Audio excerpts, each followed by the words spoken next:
So welcome to another video from theplayersaid.com. My name's Alexander. And I'm Grant. And today we're doing a wargame review of Imperial Tide from Compass Games. This is a two-player grand strategic World War I game designed by Greg Smith. This is actually like the third in this series of games that he's designed. He did Pacific Tide, and then he did Ostkrieg, which is a slightly different title. Those are both World War II titles. Moved the system to World War I. And I feel like playing this, I have some flashbacks to our World War I event last year. I thought to myself, is it August already?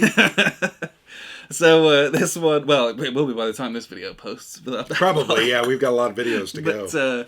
But this was the game. The back of the box says it plays in 3 to 4 hours, and that's pretty accurate. That's pretty much how long it took us with our first time learning this game. And really, we demoed Pacific Tide many years ago at WBC, so it was kind of had to learn this system from scratch, and learning and playing. It took us that kind of 3 to 4 hour mark. Yeah. If we were playing again, I think it would be a bit quicker than that. Well, I think once you know the cards and understand, I think it's a lot quicker.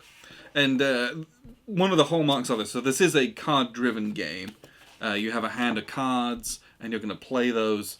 You don't have like ops and events like you do in some games. You just kind of like go through the cards and say like, move this many areas, attack with this area, or here's some weird event thing that you do. Yeah. And you just kind of do them all. So the CDG aspect is the order in which you play those and how you utilize your actions on the board.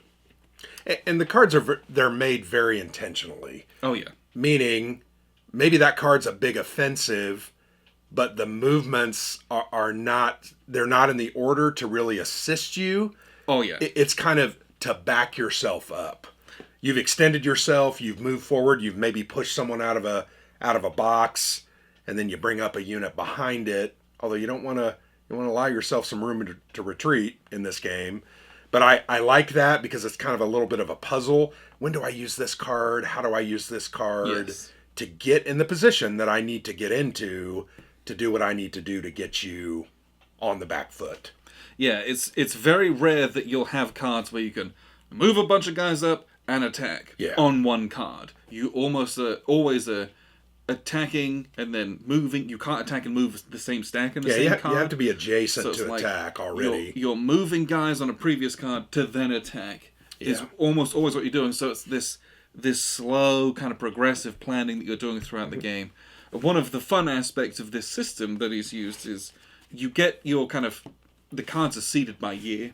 So you get like a bunch of cards for 1915, and then all of the previous cards that you'd played have a point value, and you spend to buy those to build your hand, and then you shuffle those cards and split them into 2 even piles. Yeah. And then you play one of those piles and then the next one. And that's anywhere, from 4 to like 6 cards. I think the most we ever had was 7. Yeah, you had 14 cards, that's 2 7-card hands. I held some cards over. Yeah, you can also. You had run out of cards early. I decided, you know what, I don't have to buy those cards back. Because I had 10 that time. Yeah, I held on to I think I held on to 3 cards, drew 11 new cards, and yeah. But that part of it's kind of fun to play with, because it's like, oh, I've got all these grand plans of all these cards that I want to use. Yeah. But you're still at the mercy of, you might have some of those in the fall or winter and not in the spring and summer. Yeah. And I just think that's kind of fun to play around with in this system. Well, to me, that style of, it's an economic management, right? Your build points are your economy, and your economy is used to then build those offensives, those cards that allow you to do what you need to do. So it's a matter of really trying to sit there and think, okay, look at the position I'm in, look at where the action's going, what do I really need this turn? Oh, that's a great card, but it's not really going to help me this time. So it's putting your deck together such that you can do what you need to do that year, but then you mix it all up, shuffle it, and you don't know what order you're going to get it in. I found a lot of times I knew the cards that were in my deck, but I didn't get what I wanted the first time, so I was like, okay, the second half of this is going to be really good. So it's kind of cool. It causes you to change your strategy, I think, and you really plan. You get you get to buy your hand, and so you have that kind of known information. That knowledge, but yep. the order in which it comes out gives It's you random. that hidden information, whilst kinda not cool. having to have like a 60 card deck like most of these CDGs have. Yeah. It's very small amount of cards in the game for each player, which is a nice way to do it. And that's one of the core systems that runs through this series of games, is Yeah. the way that you buy those cards and have those two hands of cards in each year that you play. Mm-hmm. So that's kind of a hallmark of this series, and it was fun to kind of see and play in action. This one is also the most bumper production of this series as well. Oh, it's beautiful. The other ones came in little kind of smaller boxes, because there's not a ton of components in them. No. But this one's got the big 2-inch box, nice, very thick, pre-rounded counters, and it's World War One, so you get the kind of the bold powder blue French and the grey Yeah. Germans, and then the bright green Russians, and all the different kind of smaller nations down in the Balkans as well.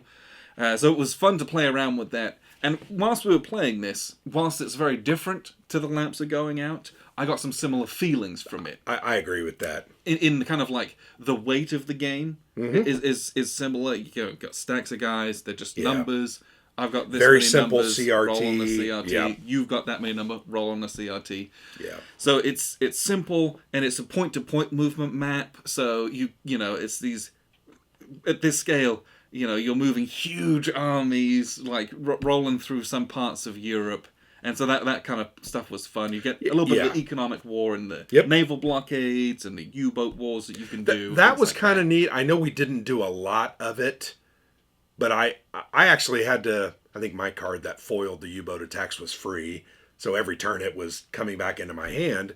That was kind of cool. I think you lost a build point one time, and it hurt you. Once. Yeah. Oh, yeah. And you were like, oh, I really wanted to buy that really better card, but I didn't have enough to buy it, so I had to buy a lesser card. The difference between having 10 build points and 9 build points doesn't It's a sound big difference. like much. But when you look at the prices of the cards and which cards cost what, it makes a huge difference. Yeah. And there was a time that your U-boats got me, and I couldn't buy one card that I really wanted, so I had to make a choice, and I thought that was neat. So they threw that in there. Those are little really subtle parts of the game which you're like, oh, what's one gonna do to you? And then when because I said that, I think I said that the first. And when it comes that time, it's like, it does matter. Suck. Yeah, yeah. Which is it's great that you're like such what seems like a minor thing makes a decision very difficult or really kind of screws you out of something. I thought that was a really, really credit to the game. Yep. The other thing I really liked about the way it was put together thematically was it was very attritional. Oh, yes. Right? You as the Germans, and it was kind of cool. Your counter mix is asymmetric. Everybody has different. Germans have the most. They have the biggest units. So the max you can have in a space is 5, right? Yes.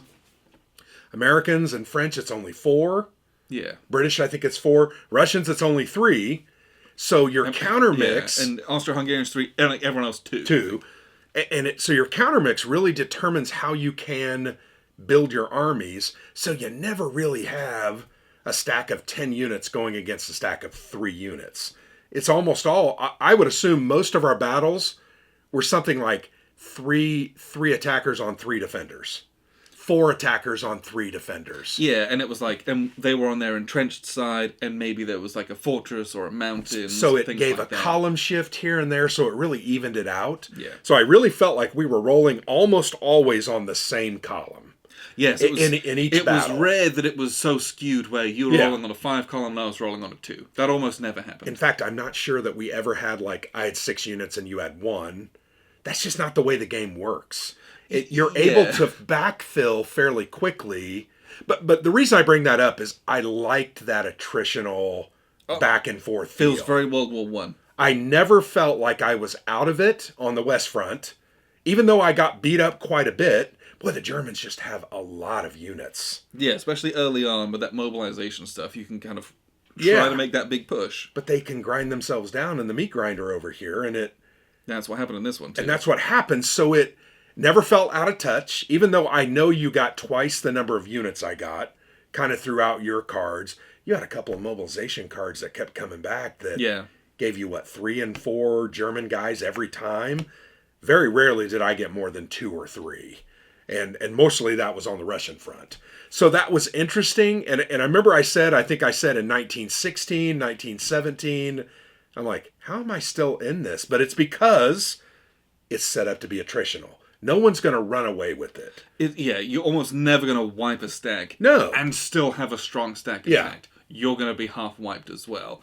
And then it's like, especially the way that the Low Countries and France are built. The spaces are really well constructed. The way that they're connected makes it extremely hard and extremely risky to throw guys forward, because it's very easy to cut supply. And if you're not supplied at the end of the year, you're dead. It's very paths of glory in that way, whereas it can be very cutthroat. Well, and the other thing we learned, I think, early on in the game, when you have to retreat and you don't have a space that's clear to go to, you're done. That's exactly the same as well, yeah. So one time I think you had a 5 stack, I attacked you, you got down to a 2 or a 3. Yeah, and you had to retreat, and you died. So that happened one time. We never made that mistake again. No.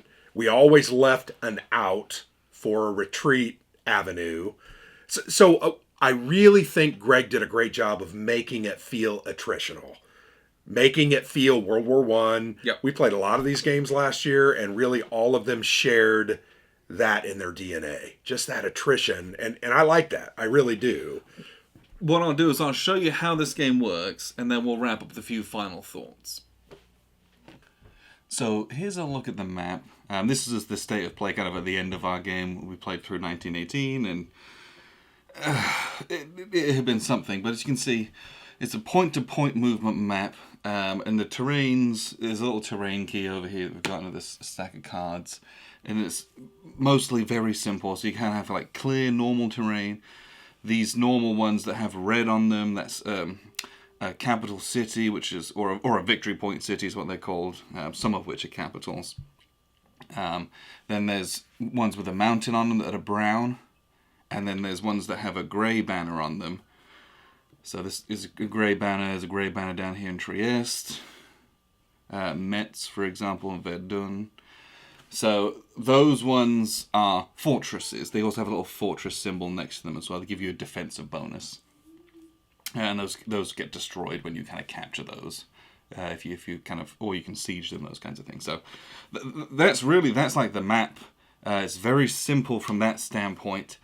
But there's a lot of complexity in the way that these things are connected, where not everything's connected to everything, how many things are connected, the way that they're connected, things like that. So there is a lot of geography in the map, even though visually it might not seem that way. How and where the mountains are placed, obviously that reflects the historical and like the actual geography, but that also reflects why those particular places were important, why there were strongholds there, why there were cities there, because those are defensible. And historically, having a defensible town is better than having an open one. So, especially down here in the Balkans where there's a lot of that, you have smaller stacks down here, but making attacks is equally as difficult at times because of the entrenching and the terrain as it is over here on the West Front, where you have the classic kind of massive stack slogfights over here. But the game is played kind of mostly as a I go, you go kind of a thing. You have a hand of cards, and we'll kind of go through some of the cards here in a second. But you have a hand of cards on them, and you play a card, and then you kind of do the actions on it. So, for example, we have this air support. You can attack one area. This attack gets 1 column shift to the right. And then once you're finished with that, you activate one area for movement. And one area is this, attacks one area, that. There's no combining 3 to attack 1. Can't do any of that. And if you move, you cannot attack. And if you attack, you cannot move. So that's like the whole game, basically. So when you attack one area, you would never do this kind of thing, because these are very bad attacks to do. But I have a 4 strength, so I roll base on this little CRT down here on the 4 column. This is adjusted infantry strength losses. So I'm a 4, I'm going against a 3, and we each roll opposed 2d6. So I'm going to roll 4. However, this card is a central powers card, so the French couldn't use it, but for the sake of this attack gets 1 column shift to the right. So we go over to the 5 table.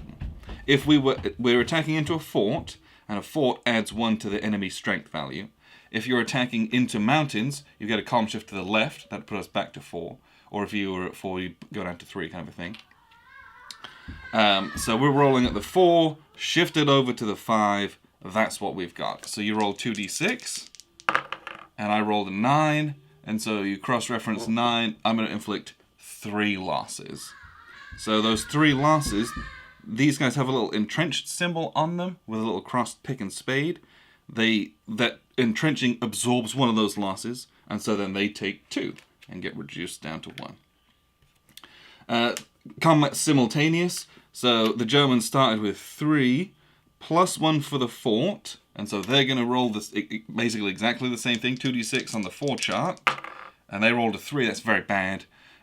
So go to 3. We only do 1 loss.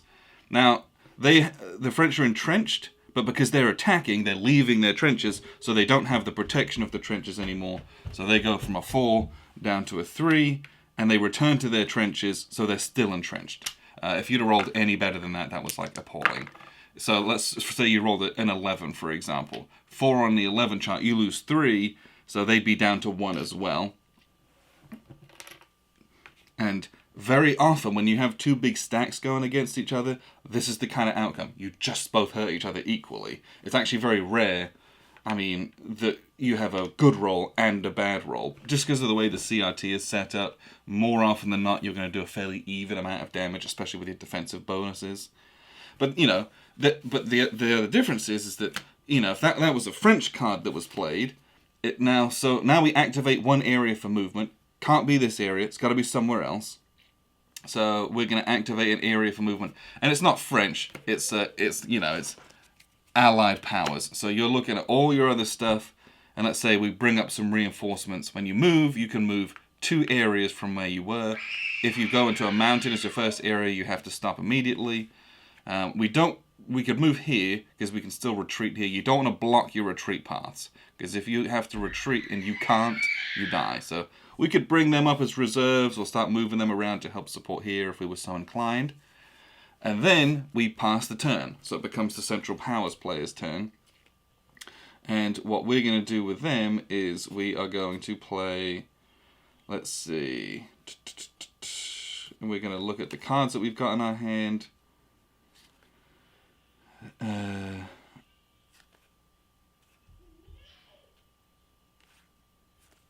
But you're looking at your hand to see, what can I do to kind of bolster this? How can I try to save myself? Because that's a very precarious situation to be in.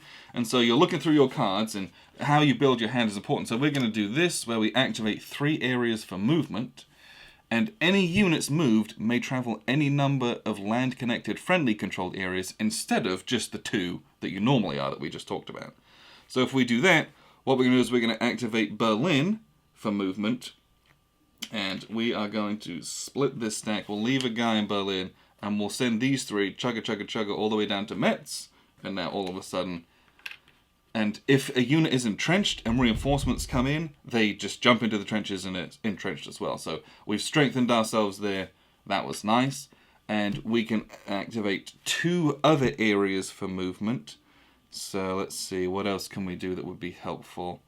Maybe we could move some guys from Vienna down to reinforce Trieste. Let's do that. So these guys go chugga chugga chugga chugga chugga all the way down here. Now we can put some pressure on the Italians. And then we've got 1 more. If we're really trying to focus on Bucharest, maybe we could move a guy there, but we would be opening ourselves up to counterattack in Sofia, and we can't afford to lose that. So, do we reinforce these guys? No, they're already stacked decently. I think we might, and then it's rare, but sometimes you might forego something, because I can't activate this space again to entrench. You can spend a movement action to entrench someone. But this was kind of at the end where everyone's already entrenched. So we're going to kind of forego that last of those 3 movements. But this is a game of, you do an attack, but following it up is very hard because the opponent almost always has an opportunity to reinforce. You can spend your French resources, or your country's resources, to just fill a guy up in a space. So I would spend this one, and I've got a 2 here. You could bump him up to a 3. You can always reinforce where you have guys. You can't reinforce into areas you don't have anyone, unless it's your capital. You can always kind of pop new guys into your capital. But if you kind of get totally wiped, you've got to have someone to move in there, then you can reinforce them. You can't just place guys into an area where a stack was wiped, for example. But it's this back and forth of card play. Again, the combat is very simple, and it's very grindy and very attritional at times. Very hard to move and follow things up. Especially around here, the way that these are all connected, these have like the extremely punishing Paths of Glory supply rules. So if you move forward to Cambrai and they kind of cut you off at Brussels and you can't get back to a supply source, you just die at the end of the year, which is the end of all the card play. So you've got time to try and rescue yourself, but it can be very precarious when you do those kinds of things. And the way that everyone's connected and being able to keep the numbers flowing, it's very difficult to sustain that. So doing things that are ahistorical in some of these key areas is challenging, which was what you kind of want in a game. So the other really, really interesting aspect of this game that we're going to talk about here is how you build your cards. So what do I mean when I say build your cards? Well, at the first hand of the game, you just have all of your 1914 cards. You think about it, you've been preparing for war for a long time. There's no like economic pressures in that same way that you might normally have. And so you just have a hand of kind of, I think it's like 9 cards or something like that, and you just kind of play through those. Then what's going to happen is all of those 1914 cards that you've played, you play them all and they're in a little discard pile.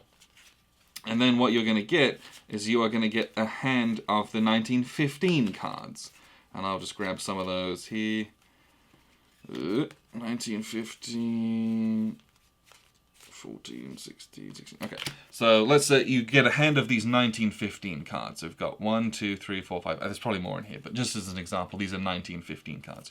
You get these for free, and then on the current year card, 1915, Central Powers build points 9, Allied Powers build points 9.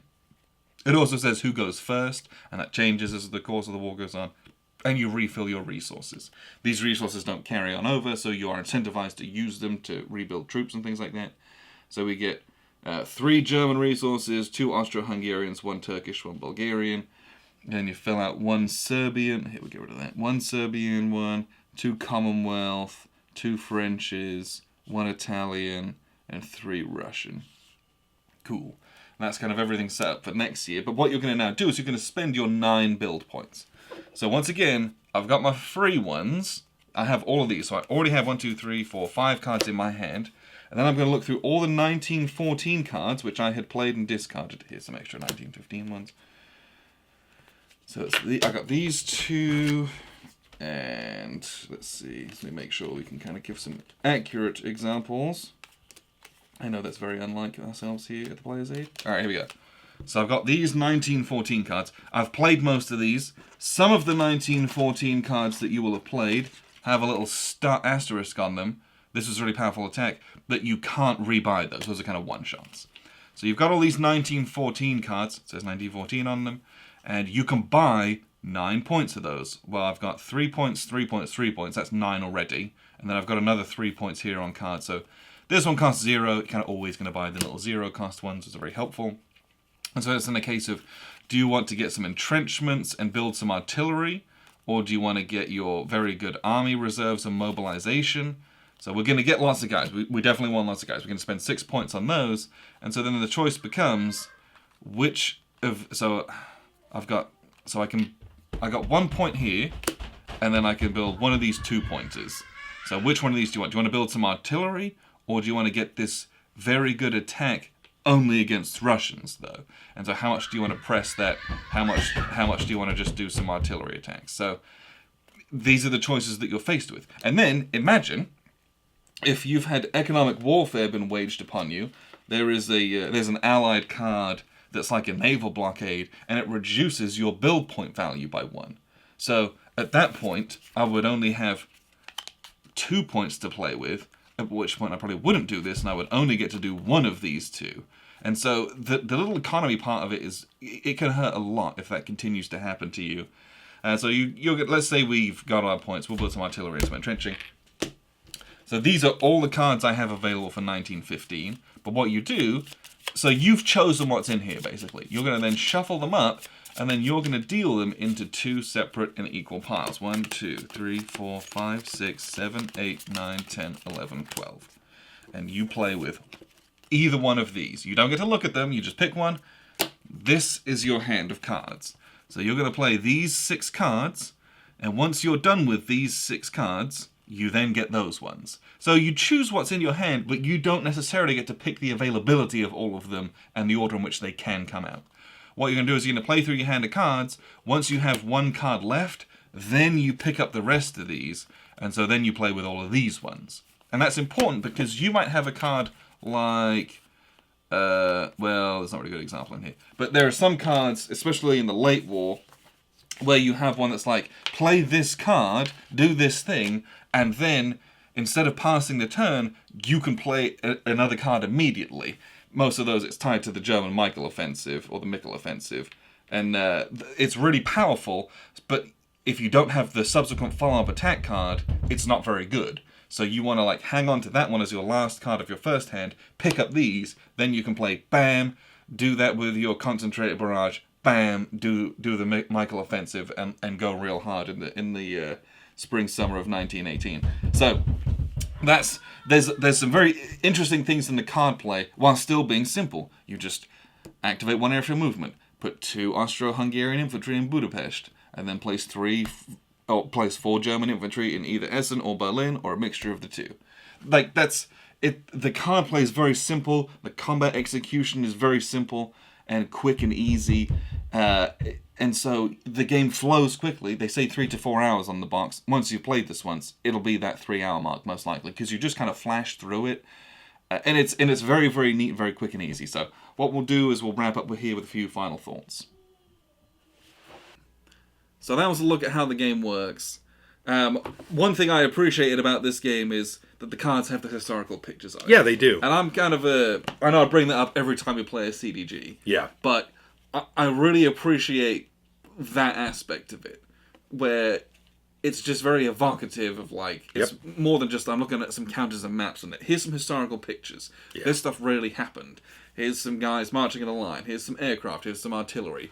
You know, here's all these different bits and pieces. Lawrence of Arabia. Yeah, like, I just really enjoy that little aspect of it. It's not just a wall of text. You know, there's some great artwork printed on the board from some of these board's like, beautiful. Recruiting posters, propaganda, all that kind of stuff. It's just nice to have that kind of extra bits and pieces of feel on the board as well. And frankly, the cover is pretty fantastic. Yeah, that's. I mean, that is a very war game front cover. Here's our map.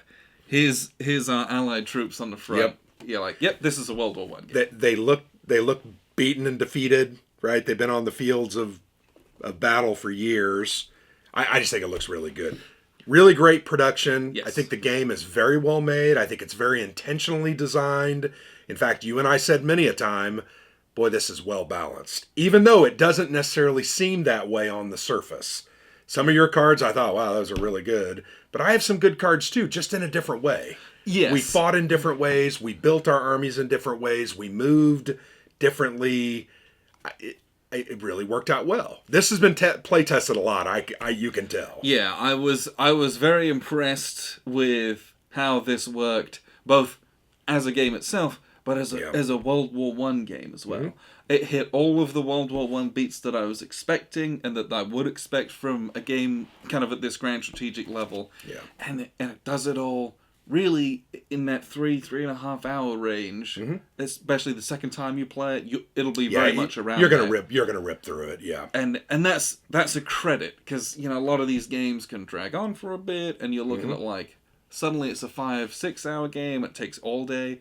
This is one that you can, especially you play that one time. Great, we learned it. The next time you play it, this is a 3 hour game. Like you play it, you get it done with, and it could, and you know that's if you play the whole thing. Yeah, there are some. Boy, I don't know how those are going to happen. Yeah, like though. Instant victory conditions. It would be wild. Yeah, you would have to roll terribly every time. There would have to have been some way. Catastrophes going on for some of those things. Yeah, but that would also be interesting if you could make those go. But they're very challenging. Well, and the other thing, while you're kind of mentioning disasters, it was interesting. I thought some ahistorical things happened here, and I'm always okay with that in this kind of a sandbox game. Yeah. I had some Italians, frankly, with a redeploy card that allowed you to move like 6 or 8 spaces. I had some Italians come up to Verdun and plug some holes. That was cool, right? Yes. It didn't happen. No. Doesn't mean that it couldn't have. I was grateful that I had those units and I built them up, and your attack into the Alps didn't go as well as you wanted it to. So I moved them up and they helped defend Verdun, and that was really kind of cool. And it sounds dumb, but like It happened. yep. That comes with a certain amount of risk and limitations. Because Yeah. you can only have 2 Italian units. Yep. And they can at most stack with 1 French unit. So it limits the size of the Yep. stacks you can have when you do that kind of thing. So that's also a gamble in and of itself, Yeah. because they could be facing off a 5 stack of Germans. Mm-hmm. You know, so whilst it might seem anachronistic that some of those things are possible, you know, you can pay a penalty for those kinds of things if you're relying on them. Well, and I was worried because I moved those guys up from Italy, and then all of a sudden you started attacking there, and I'm like, oh crap! Yeah, but it worked out. I got some good cards. I was able to invest down there. I just thought that was interesting. I also thought it was interesting what went on in the Greek theaters down here. What am I? the Balkans. The Balkans. Jeez, it's late. I thought it was interesting what happened down in the Balkans. We didn't do a whole lot, but some of the things that we did were very impactful. Yes. Meaning there were some really, really tense moments. And maybe I would focus a bit more on that Right. next time. Because there's some opportunity there. Yeah. There really is some opportunity for several victory points. And you as the Axis, or not the Axis, sorry, the Central Powers could really move in there. So the next time we play, it's going to be a different experience. And I think that's cool. I got caught anyway. You did too. In the meat grinder of the Western Front. You know, it's cliche. That's what happened. And we really focused there. What's fascinating about the Balkan theater is there's so many mountains. Yeah, and if you have everyone to stop. digs in, Yep, it is yep. grim to move around in. Yep. But most people are like 2 units. So there's not a lot of strength down there. Yeah, so it's kind of like, you know, old men hitting each other with sticks. Yeah. But like, if something breaks down there, it could go very, very badly, very quickly. Yeah. And so it's very interesting to play around with something that's maybe a bit more, or can seem a bit more brittle. Yeah, you're relying on the terrain at that point almost. Yeah, I think looking at it maybe as the Austro-Hungarians down there, you should have put a little more force on them, and maybe you might have broken it open. A lot of other World War I games we played, it's like, yeah, you want to break the Balkans first, and then go after the East once you've nailed down. But in theory, it should be very difficult to do that. It should. The Austro-Hungarians almost exhausted them just trying to take Serbia, and then it just like petered out, and you know, it was an absolute disaster at the end for them. Thank goodness. But that's kind of what I felt. I tried to attack into Belgrade that first time, and everyone died, and I was like, well, not doing that again. That was 1914. And it took me till, what, I think the end of 1917 for me to finally take Belgrade to even try it again. So it was, you know, there were some really interesting parts of it. Yep. Russian front, total disaster for the Central Powers. Yeah, it really didn't go well for you. I moved up there and thought I was doing it right. I thought I was in trouble. And then I just completely ran out of steam.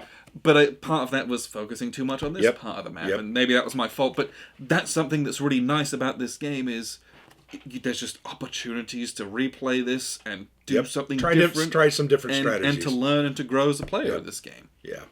Overall, I think this is a very solid game. Does what it's supposed to do. Evokes the feel and the theme of World War I. And frankly is enjoyable to play. I enjoyed our demo of Pacific Tide. Yep. I also have Ostkrieg that I set the game up and tried to do the solo. Oh, yeah. Didn't quite, but I could feel the cool things in it. I just never got around to it. This also has a full solo kind of solo bot mode on it as well. So. It has some chits that you have to put on things and does some random and actions. Your little cards have letters and colors on them that it kind of triggers if it's being aggressive or balanced or defensive, things like that. I really like this game. I thought it was solid. Yeah, this was a blast. I am glad that we played this a little bit divorced from our Guns of August event last year. We were a little bit burnt out, so it was nice to play a new World War I game, because when did this come out? Recently-ish? Yeah, this is a 2022. Yeah, I think they released it in January. So I would check this out if you're interested. Oh, yeah, no doubt. This was a very fun... And again, you're going to play this in a much shorter amount of time than you would some of the larger World War One games, and that's a big credit to it as well. So it's a way to kind of get World War One to the table and get it. Paths of Glory is like 8 to 10 hours. This is 3. 8 to 10 hours if you've played it. Yeah, this is 3, pretty much no matter what. Yes. So, appreciate you very much for tuning in. This has been a review of Imperial Tide from Compass Games. I've been Alexander from PlayersAid.com. And I'm Grant.